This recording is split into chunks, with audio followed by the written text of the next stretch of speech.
This is Tamer El-Ghobashy. I'm a Middle East correspondent for the Wall Street Journal. In early October, we are covering the planned Iraqi military offensive to reclaim Mosul from Islamic State. I was working closely with my colleague Ali Nabhan, who is a 34-year-old born and raised in Baghdad, Iraq. The militants had occupied Iraq's second largest city since the summer of 2014, and it was their most important command and control center in the country.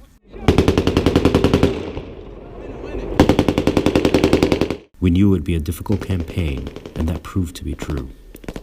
It took Iraq's military 3 months just to reach the Tigris River that bisects the city. Ali was anxious the entire time. This fight had meaning for him beyond the news value. For him, it was a highly personal story about a dangerous journey through a war zone to reunite with his best friend of 16 years, a man named Omar El-Takriti. Just days before the military assault launched, he got a phone call from Omar, who had been living under Islamic State occupation for more than 2 years. Cut off from the rest of the world because the militants severed cell phone networks and tightly controlled internet access. The phone call from Omar was Ali's first indication his best friend was alive. The two would stay on the phone into the dawn hours, anxiously counting down Islamic State defeats, district by district, waiting for the day they may reunite. That day appeared to come nearly 3 months into the fight when Iraqi special forces breached and won back the sprawling campus of Mosul University. Coincidentally, that's where Ali and Omar's stories began, in 2001 when they met as young dental students. Their bond defied the tropes that have dominated the narrative on Iraq for the last decade. Ali is a Shia Muslim from Baghdad. Omar is a Sunni from Mosul. But back then, no one cared or asked about the other sect, Ali says.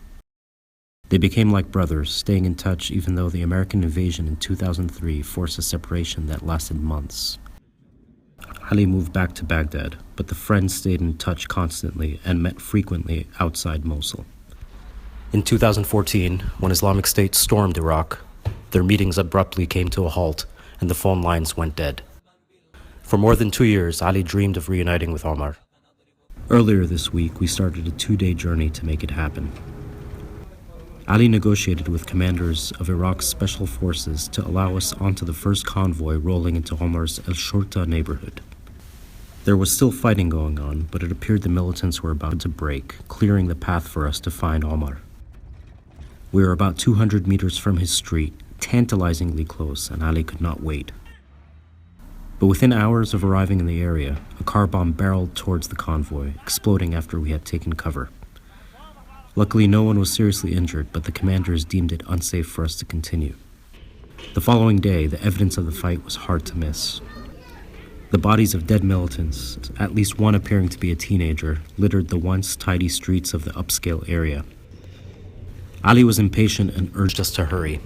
We rounded a corner and found Omar's family standing outside their home, unsure if their neighborhood had been reclaimed by the government troops. Ali was the first to deliver the news, exactly 3 months to the day since the start of the military operation. And there was Omar at long last. I was always hopeful to meet them, and finally here we are.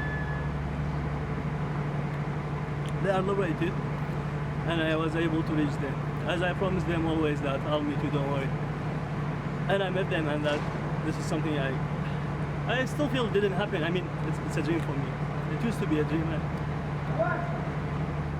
Omar and his family recounted life under Islamic State, of humiliations large and small, of fear and deprivation and hopelessness.